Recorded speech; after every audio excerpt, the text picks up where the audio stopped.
Mapalde du Cold Winter Challenge qui est organisé par Margot Liseuse et qui a lieu du 1er décembre au 30 janvier.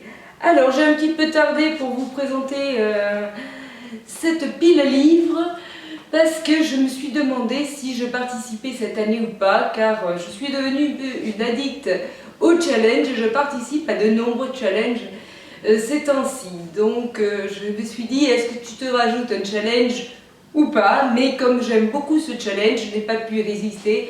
Et comme la saison hivernale, j'adore un petit peu le froid, la neige, tout ce qui est un petit peu forêt, sapin et boules de neige et boules, tout ce qui est scintillant, un petit peu de Noël, ainsi que le côté hivernal quand on va dans les forêts, quand on va au ski, au sport d'hiver. Donc c'est une saison avec l'automne que j'aime énormément et c'est pour ça que je n'ai pas pu y résister. Alors, pour vous revenir au challenge, cette année le challenge n'a pas du tout changé. Il y a toujours 4 menus, dont la magie de Noël, que vous retrouvez les consignes Noël, Nouvel An et avant. Donc vous pouvez choisir soit de répondre aux 3 consignes, soit en choisir qu'une par menu. Ça c'est vous qui le décidez. Ou voilà. Ou alors prendre autant de livres par consigne que vous le voulez.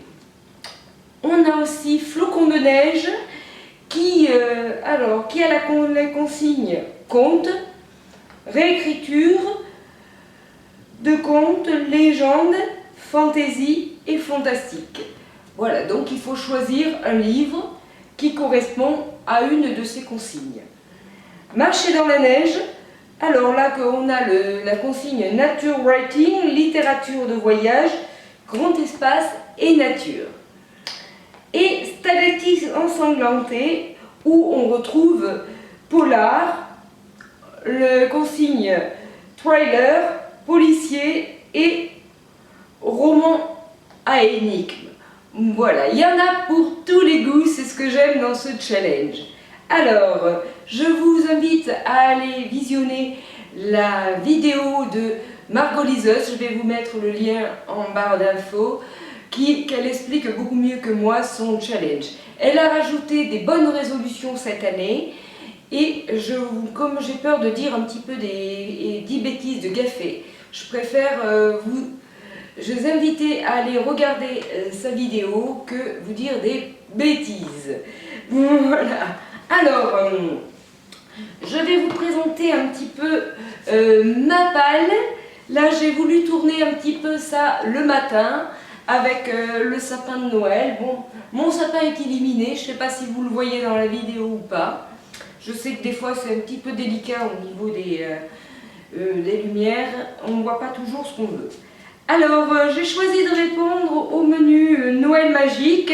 Alors, dans Noël, avec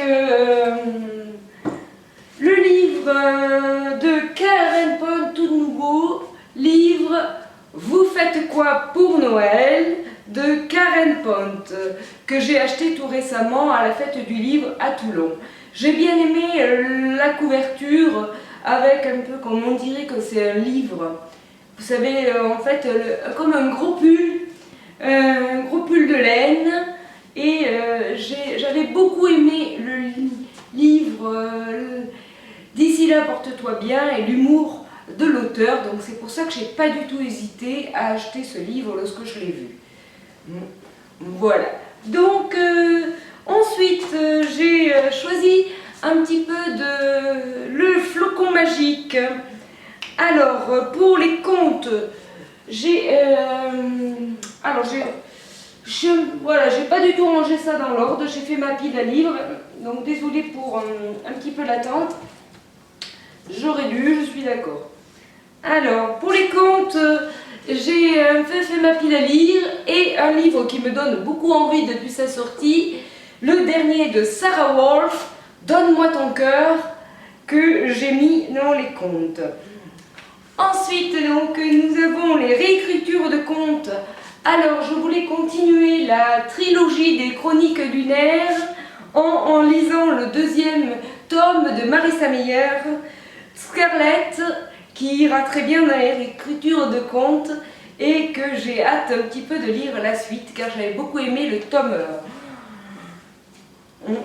Alors, bien entendu, comme vous savez, j'adore la fantasy, donc je ne pouvais pas faire l'impasse un petit peu de ça.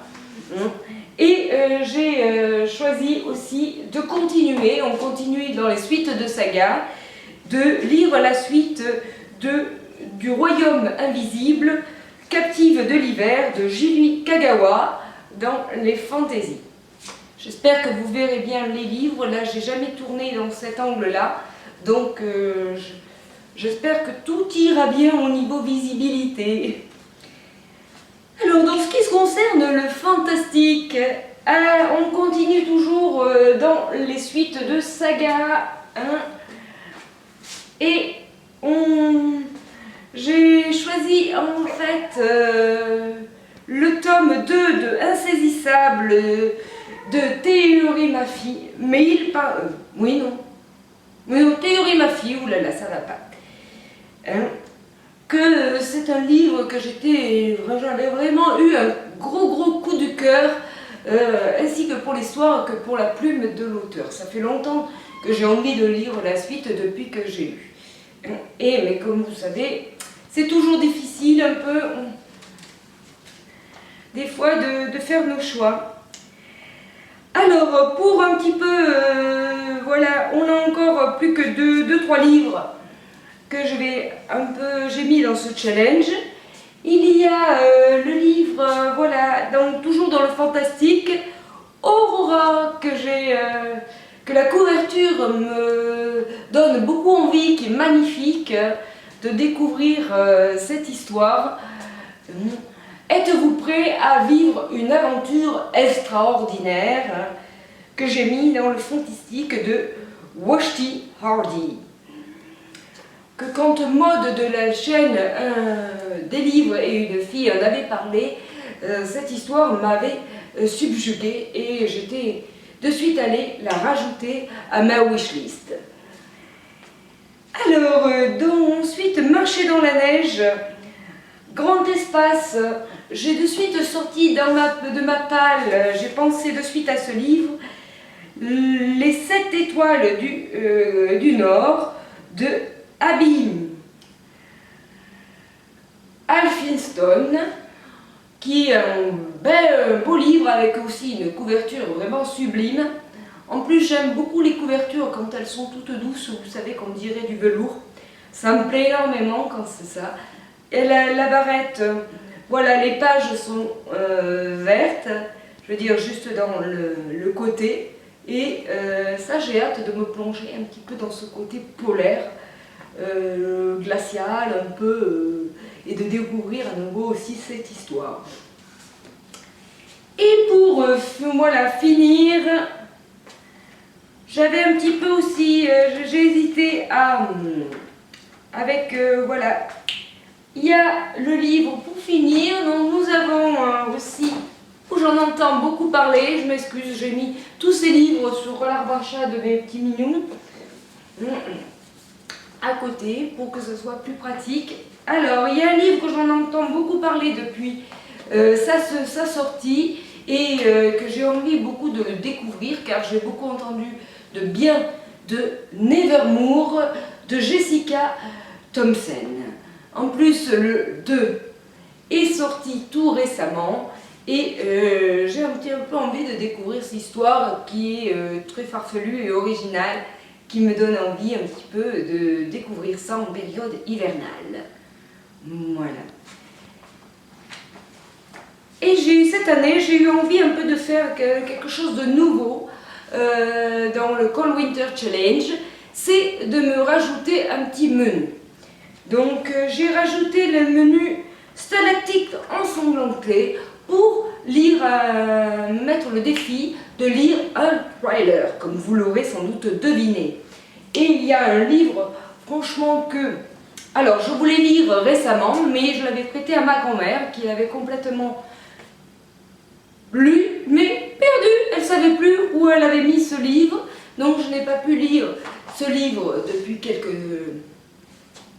depuis. Et là, j'ai dit, bon, mais tiens, c'est une bonne occasion de découvrir le chuchoteur de Donato Carisi. Voilà, enfin, lui, s'il paraît, c'est une histoire qui donne un petit peu des frissons et la chair de poule. Hein? Voilà, donc en fait, j'espère que cette palle vous plaira. Dites-moi un petit peu ce que vous avez prévu de lire aussi pour le Cold Winter Challenge. Oui, bon, j'ai un petit peu de retard en ce moment. On va se dépêcher de rattraper ce retard, il n'y a pas de souci.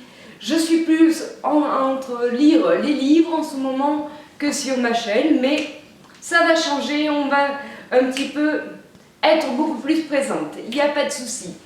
Je vous remercie de m'avoir suivi et je vous souhaite un bon challenge et d'avoir de bonnes idées pour les cadeaux de Noël. Je vous fais de gros bisous et je vous dis à plus. Au revoir.